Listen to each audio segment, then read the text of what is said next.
ಆತ್ಮೀಯ ಮಿತ್ರರೇ ನಮಸ್ಕಾರ. ನಾಳೆ ಫಲಿತಾಂಶ ಇದೆ ಅಂತ ಅನೇಕರು ಗಾಬರಿಯಾಗಿದ್ದಾರೆ. ನಂಗೆ ಗೊತ್ತು ಈ ದುಗುಡ ಹೇಗಿರುತ್ತೆ ಅಂತ. ನಾನು SSLC ಎಕ್ಸಾಮ್ ಬರೆದಿದ್ದೀನಿ, ನಾನು PU ಎಕ್ಸಾಮ್ ಬರೆದಿದ್ದೀನಿ.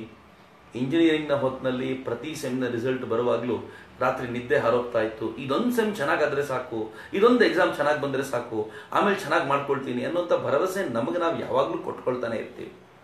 ಹಾಗಂತ ಯಾವ ಎಕ್ಸಾಮು ಕೂಡ ಕೊನೆ ಏನಲ್ಲ.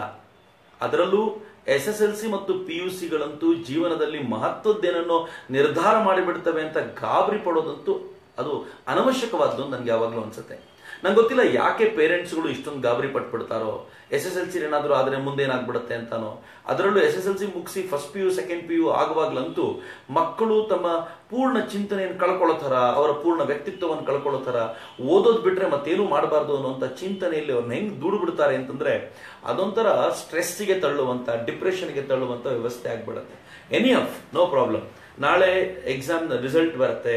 ಆಕ್ಚುಲಿ ಇವತ್ತು ಬರಬೇಕಿತ್ತು ಅಂತ ಕೆಲವರು ಹೇಳ್ತಿದ್ರು, ನಾಳೆ ಬರುತ್ತೆ ಅಂತ ಹೇಳ್ತಾರೆ. ಫೈನ್, ಯಾವುದಕ್ಕೂ ತಲೆ ಕೆಡಿಸ್ಕೊಳ್ಳೋ ಅಗತ್ಯ ಇಲ್ಲ ಅಂತ. ಸೆಕೆಂಡ್ PUC ಲೈಫ್ ಅನ್ನ ಡಿಸೈಡ್ ಮಾಡೋದು ಅಲ್ವೇ ಅಲ್ಲ. ಮಿತ್ರರೇ, ಇವತ್ತು ಅನೇಕರು ಸೆಕೆಂಡ್ PUC ವರೆಗೂ ನೀವು ಬಂದಿದ್ದೀರಿ, ನಾಳೆದಕ್ಕೆ ವೆಯ್ಟ್ ಮಾಡ್ತಿದ್ದೀರಿ, ಫೈನ್. ಆದರೆ ಗೊತ್ತಿರಲಿ, ಸಚಿನ್ ತೆಂಡೂಲ್ಕರ್ SSLC ಯಲ್ಲಿದ್ದಾಗ ಗಣಿತದಲ್ಲಿ ಫೇಲ್ ಆಗಿದ್ದಂಥ ಹುಡುಗ. ಆ ತಂದೆ ಹತ್ರ ರಮಾಕಾಂತ್ ಅಚ್ರೇಕರ್, ಸಚಿನ್ ತೆಂಡೂಲ್ಕರ್ನ ಕ್ರಿಕೆಟ್ನ ಗುರುಗಳು, ರಮಾಕಾಂತ್ ಅಚ್ರೇಕರ್ ಸಚಿನ್ ತೆಂಡೂಲ್ಕರ್ನ ಮನೆಗೆ ಕರ್ಕೊಂಡು ಹೋಗುವಾಗ ಅವ್ರ ತಂದೆ ಹೇಳೋರಂತೆ, ಈ ಹುಡುಗ ಕ್ರಿಕೆಟ್ನಲ್ಲಿ ಸ್ಕೋರ್ ಮಾಡುವಷ್ಟು ಗಣಿತದಲ್ಲಿ ಸ್ಕೋರ್ ಮಾಡಿದ್ರೆ ಏನೋ ಆಗಿರ್ತಿದ್ದ ಇವತ್ತು ಅಂತ. ಆದರೆ ಅವ್ರ ತಂದೆಗೆ, ರಮಾಕಾಂತ್ ಅಚ್ರೇಕರ್ಗೆ ಏನು ಹೇಳಬೇಕು ಅಂತ ಗೊತ್ತಾಗ್ತಿರಲಿಲ್ಲ. ಆದರೆ ಸಚಿನ್ ತೆಂಡೂಲ್ಕರ್ ಒಳಗಿದ್ದಂಥ ಶಕ್ತಿ ಅಂತೂ ಗೊತ್ತಿತ್ತು. SSLC ಯಲ್ಲಿ ಫೇಲ್ ಆದ ಸಚಿನ್ ತೆಂಡೂಲ್ಕರ್ ತಾನು ಪಾಕಿಸ್ತಾನ ಜೊತೆಗೆ ಆಡಬೇಕಾದಾಗ ಆತ ಆಡಿದಂಥ ರೀತಿ ಇತ್ತಲ್ಲ, ಇಮ್ರಾನ್ ಖಾನ್ನ ಬೌಲಿಂಗ್ ಅನ್ನು ಫೇಸ್ ಮಾಡಿದ ರೀತಿ ಇತ್ತಲ್ಲ, ಬಹುಶಃ ಎಕ್ಸಾಮಿನೇಷನ್ ಫೇಸ್ ಮಾಡಿದ್ದಕ್ಕಿಂತ ಅದ್ಭುತವಾಗಿ ಫೇಸ್ ಮಾಡಿದ್ದಿರಬೇಕು ಅಂತ. ಹೀಗಾಗಿ ಸೋಲು ಬಹಳ ಚಿಂತಿಸಬೇಕಾಗಿರುವಂಥ ಸಂಗತಿ ಅಲ್ಲ. ಇನ್ನೆಲ್ಲೋ ಗೆಲುವು ಪಡೀಲಿಕ್ಕೆ ಇಲ್ಲಿ ಸೋಲಾಗೋ ಸಾಧ್ಯತೆಗಳಿವೆ. ಇತ್ತೀಚೆಗಿನ ಸಂಗತಿ ನಿಮ್ಗೆಲ್ರಿಗೂ ಗೊತ್ತಿರಬೇಕು. ಈ ದೇಶದ ನಾವು ಎಜುಕೇಶನ್ ಮಿನಿಸ್ಟ್ರು ಅಂತ, ಹೈಯರ್ ಎಜುಕೇಶನ್ ಮಿನಿಸ್ಟ್ರು ಅಂತ ನಾವು ಸ್ಮೃತಿ ಇರಾನಿ ಬಗ್ಗೆ ತುಂಬಾ ಯೋಚನೆ ಮಾಡ್ತಿದ್ವಿ. ಈಗ ಜವಳಿ ಖಾತೆಗೆ ಬಂದಿದ್ದಾರೆ, ಅದು ಬೇರೆ ವಿಚಾರ. ಆದ್ರೆ ಯಾವ ಸ್ಮೃತಿ ಇರಾನಿ ಈ ದೇಶದ ಒಟ್ಟಾರೆ ಎಜುಕೇಶನ್ ನ ಜವಾಬ್ದಾರಿಯನ್ನ ಹೊತ್ತಿದ್ರೋ ಆ ಸ್ಮೃತಿ ಇರಾನಿ ಸೆಕೆಂಡ್ PUC ನಂತರ ಮುಂದೆ ಓದ್ಲೇ ಇಲ್ಲ. ಅವರು ಮಾಡೆಲಿಂಗ್ ಕ್ಷೇತ್ರಕ್ಕೆ ಹೋದ್ರು, ಆನಂತರ ಪೂರ್ಣ ಪ್ರಮಾಣದಲ್ಲಿ ಪಾಲಿಟಿಕ್ಸ್ಗೆ ಬಂದ್ರು. ಅವ್ರು ಇವತ್ತಿಗೂ ಮಾತನಾಡ್ಲಿಕ್ಕೆ ಕೂತ್ರೆ, ಡಿಬೇಟ್ ನಲ್ಲಿ ಕೂತ್ರೆ, ಅವ್ರ ಡಿಬೇಟ್ ನ ಸೂಕ್ಷ್ಮತೆಯನ್ನು ಗಮನಿಸಿದ್ರೆ ಅಚ್ಚರಿ ಅನ್ಸುತ್ತೆ. ಯೋಚನೆ ಮಾಡಿ, ಹೆಂಗ್ ಸಾಧ್ಯ ಆಯ್ತು ಇವೆಲ್ಲ? ಸೆಕೆಂಡ್ PUC ಫೇಲ್ ಆದ್ರೆ ಬದುಕೆ ಮುಗಿದೋಯ್ತು ಅಂತ ತಿಳ್ಕೊಳ್ಳೋರು ಸ್ಮೃತಿ ಇರಾನಿ ತರ ಎತ್ತರಕ್ಕೆ ಇರೋದು ಸಾಧ್ಯವೇ ಇಲ್ಲ ಅಂತ ನಂಗೆ ಅನೇಕ ಬಾರಿ ಅನ್ಸುತ್ತೆ. ನನಗೆ ಬಹಳ ವಿಚಿತ್ರ ಅನ್ಸೋದು, ಆ ಥರದ ಒಂದು ದೊಡ್ಡ ಪಟ್ಟಿಗೆ ನನ್ನ ಬಳಿ ಇದೆ. ನಾನು ಅನೇಕರನ್ನ ಈ ತರ ಸೋತವ್ರನ್ನ ಕಂಡಾಗ ನಂಗೆ ಬಹಳ ವಿಶೇಷ ಅನ್ಸುತ್ತೆ. ಮೇರಿ ಕಾಮ್ ಮೂವಿ ಬಂತಾರ, ನಾವೆಲ್ಲ ನೋಡಿದ್ವಿ. ಮೇರಿ ಕಾಮ್ 8ನೇ ಕ್ಲಾಸ್ನಲ್ಲೇ ಫೇಲ್ ಆದರು. ಅಲ್ಲಿಂದ ಮುಂದೆ ಓದೋ ಮನಸ್ಸೇ ಇರಲಿಲ್ಲ. ಹಳ್ಳಿಯ ಹೆಣ್ಮಗಳು ಬಾಕ್ಸಿಂಗ್ ಗ್ಲೌಸ್ ಅನ್ನ ಕೈಗೆ ಹಾಕೊಂಡು ಬಾಕ್ಸಿಂಗ್ ಕಲಿತಾ ಇಡೀ ದೇಶದ ಕೀರ್ತಿ ಪತಾಕೆಯನ್ನ ಉನ್ನತ ಮಟ್ಟಕ್ಕೆ ಹಾರಿಸಿದವಳು ಮೇರಿ ಕಾಮ್. ಸ್ವತಃ ಡಾಕ್ಟರ್ ರಾಜ್ಕುಮಾರ್, ಯಾರನ್ನ ಇವತ್ತು ಅಣ್ಣ ಅವರು ಅಂತ ನಾವು ಕರಿತೀವೋ, ಯಾರು ಕನ್ನಡ ಸಿನಿಮಾ ಇತಿಹಾಸದಲ್ಲಿ ಎಂದೂ ಮರೆಯಲಾಗದಂತ ಸ್ವರ್ಣಿಮ ಅಕ್ಷರಗಳನ್ನ ಬರೆದಿಟ್ಟೋದ್ರೋ ಆ ಅಣ್ಣ ಅವರು 8ನೇ ವಯಸ್ಸಿನಲ್ಲೇ ಶಾಲೆಯಿಂದ ಡ್ರಾಪ್ ಔಟ್ ಆಗಿದ್ರು. ಆದರೆ ಯಾವ ಎತ್ತರಕ್ಕೆ ಬೆಳೆದ್ರು ಅಂತಂದ್ರೆ, ದೊಡ್ಡ ದೊಡ್ಡ ಕನ್ನಡ ಪಂಡಿತರು ಕೂಡ ಅಣ್ಣ ಅವರ ಭಾಷೆಯ ಸಾಮರ್ಥ್ಯಕ್ಕೆ ತಲೆದೂಗುವಂತ ವಾತಾವರಣ ಇರ್ಲಿಲ್ವೇನೋ. ಈ ತರ ಎಷ್ಟು ಜನ. ಧೀರುಭಾಯ್ ಅಂಬಾನಿ ಅವರು 7ನೇ ಕ್ಲಾಸು, ಬಹುಶಃ ನನಗನ್ಸುತ್ತೆ 10ನೇ ಕ್ಲಾಸ್ ದಾಟಿದ್ದೇ ಸುಳ್ಳು ಅವರು ಅಂತ. ಹೈಸ್ಕೂಲ್ನ ಆರಂಭ ಮಾಡಿದ್ದೇ ಸುಳ್ಳು.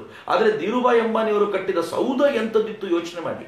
ಧೀರುಭಾಯ್ ಅಂಬಾನಿನ ಯಾರೋ ಕೇಳಿದ್ರಂತೆ, ನೀವು 7ನೇ ಕ್ಲಾಸು ಮುಗಿಸಿದ್ದೇನೆ ಇಷ್ಟು ದೊಡ್ಡ ಸೌಧ ಕಟ್ಟಿದ್ರಿ, ನೀವು MBA ಮಾಡಿದ್ರೆ ಹೆಂಗಿರ್ತಿತ್ತು ಅಂತ. ಅದಕ್ಕೆ ಧೀರುಭಾಯ್ ಅಂಬಾನಿ ಹೇಳಿದ್ರಂತೆ, ಬಹುಶಃ ನಾನು MBA ಮಾಡಿದ್ರೆ ಯಾರಾದ್ರೂ ಕಂಪನಿಯಲ್ಲಿ ಕೆಲಸಕ್ಕೆ ಇರ್ತಿದ್ದೆ, 7ನೇ ಕ್ಲಾಸ್ ಫೇಲ್ ಆಗಿದ್ದಕ್ಕೆ ಬೇರೆಯವ್ರನ್ನ ಕೆಲಸಕ್ಕೆ ಇಟ್ಕೊಂಡೆ ಅಂತ. ಎಷ್ಟು ಜನ ಬೇಕು ಈ ತರದ ಕಥೆಗಳನ್ನ ಹೇಳಬಲ್ಲಂತವ್ರು. ನಾನು ಪದೇ ಪದೇ ಜಾಗೋ ಭಾರತ್ನಲ್ಲಿ ಹೇಳ್ತಿದ್ದ ಸುಹಾಸ್ ಗೋಪಿನಾಥ್ ಇದ್ರಲ್ಲ, ಸುಹಾಸ್ ಗೋಪಿನಾಥ್ 9ನೇ ಕ್ಲಾಸ್ನಲ್ಲಿದ್ದಾಗ ಒಂದು ಕಂಪನಿಯ ಓನರ್ ಆಗಿದ್ರು.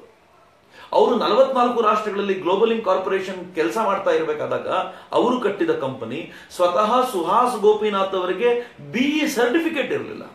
ಅವರು BE ಕಾಲೇಜಿಗೆ, ಬೆಂಗಳೂರಿನ ಒಂದು ಕಾಲೇಜಿಗೆ ಜಾಯಿನ್ ಆದಾಗ ಅಟೆಂಡೆನ್ಸ್ ಶಾರ್ಟೇಜ್ ಆಗ್ತಿತ್ತು. ಯಾಕೆ ಅಂತಂದ್ರೆ BE ಸಿಗೋಕ್ಕಿಂತ ಮುಂಚೆನೆ ಸುಹಾಸ್ ಗೋಪಿನಾಥ್ ವರ್ಲ್ಡ್ ಬ್ಯಾಂಕಿಗೆ ಭಾರತದ ಪರವಾಗಿ ಯಂಗೆಸ್ಟ್ ಅಡ್ವೈಸರ್ ಆಗಿ ಅವರು ನಿಯುಕ್ತಿಗೊಂಡಿದ್ರು. ಲೆಕ್ಕಾಕಿ ಹೇಗಿದೆ ಅಂತ.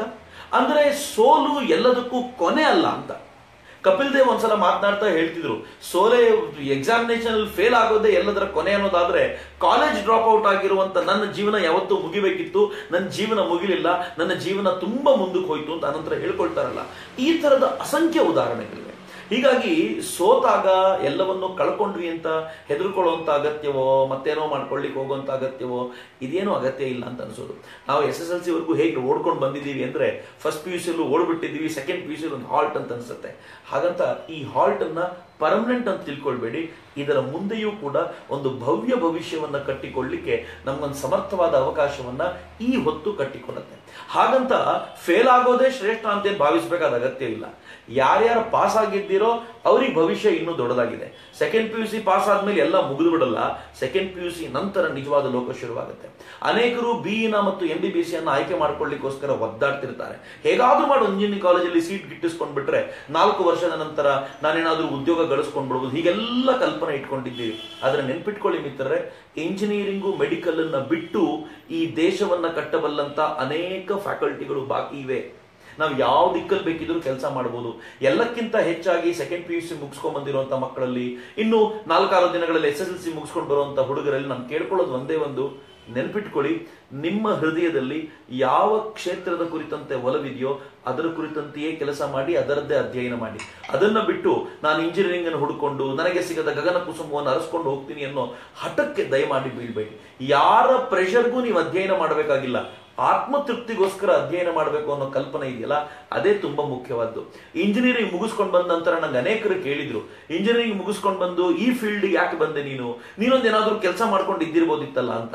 ಇಂಜಿನಿಯರಿಂಗ್ ಮುಗಿಸ್ಕೊಂಡು ಕೆಲಸ ಮಾಡ್ತಿರೋರು ಬಹಳ ಜನ ಇದ್ದಾರೆ. ಆದ್ರೆ ನಿಮ್ಮೊಂದಿಗೆ ಹೀಗೆ ಮಾತನಾಡಬಲ್ಲಂತ ಪ್ರೀತಿ ಮತ್ತು ಬಾಂಧವ್ಯವನ್ನು ನಂಗೆ ಕೊಟ್ಟಿದ್ದು ಇಂಜಿನಿಯರಿಂಗ್ ಮುಗಿಸ್ಕೊಂಡು ಬಂದು ನಾನು ಯಾವ ಕೆಲಸ ಆರಿಸ್ಕೊಂಡಿದ್ದೀನಲ್ಲ ಅದು ಮಾತ್ರ ಅಂತ. ಯಾಕೆಂದ್ರೆ ಇದು ನನಗೆ ಆತ್ಮತೃಪ್ತಿ ಕೊಡ್ತಾ ಇದೆ ಅಂತ. ಮಿತ್ರ, ಯಾವುದು ಆತ್ಮತೃಪ್ತಿ ಕೊಡುತ್ತೋ ಅದೇ ಜೀವನದಲ್ಲಿ ಕೊನೆವರೆಗೂ ಇರುತ್ತೆ. ಈ ದೃಷ್ಟಿಯಿಂದ ನೋಡೋದಾದ್ರೆ ಸೆಕೆಂಡ್ PUCಯಲ್ಲಿ ರಿಸಲ್ಟ್ ಏನೇ ಬಂದಿರಲಿ ತಲೆ ಕೆಡಿಸ್ಕೊಳ್ಬೇಡಿ. ಇದರ ಮುಂದೆ ಒಂದು ಅದ್ಭುತವಾದ ಜೀವನ ಇದೆಯಲ್ಲ, ಆ ಜೀವನವನ್ನ ಗೆಲ್ಲಬೇಕು ಅಂತಂದ್ರೆ ಇವತ್ತು ಸ್ಟ್ರಾಂಗ್ ಆಗಿ ನಿಲ್ಲಬೇಕಾದಂತ ಅಗತ್ಯ ಇದೆ. ಧೈರ್ಯವಾಗಿರಿ. ಅಪ್ಪ ಅಮ್ಮ ಸ್ವಲ್ಪ ಕಿರಿಕಿರಿ ಮಾಡ್ಬೋದು, ಮಾರ್ಕ್ಸ್ ಕಡಿಮೆ ಆಯ್ತು ಅಂತ ಹೇಳ್ಬೋದು, ನೀವು ಯಾವ ಕಾಲೇಜ್ ಬಯಸಿದ್ರೋ ಆ ಕಾಲೇಜ್ ಸಿಗದೇ ಇರ್ಬೋದು. ಕೆಲವೊಂದ್ಸಲ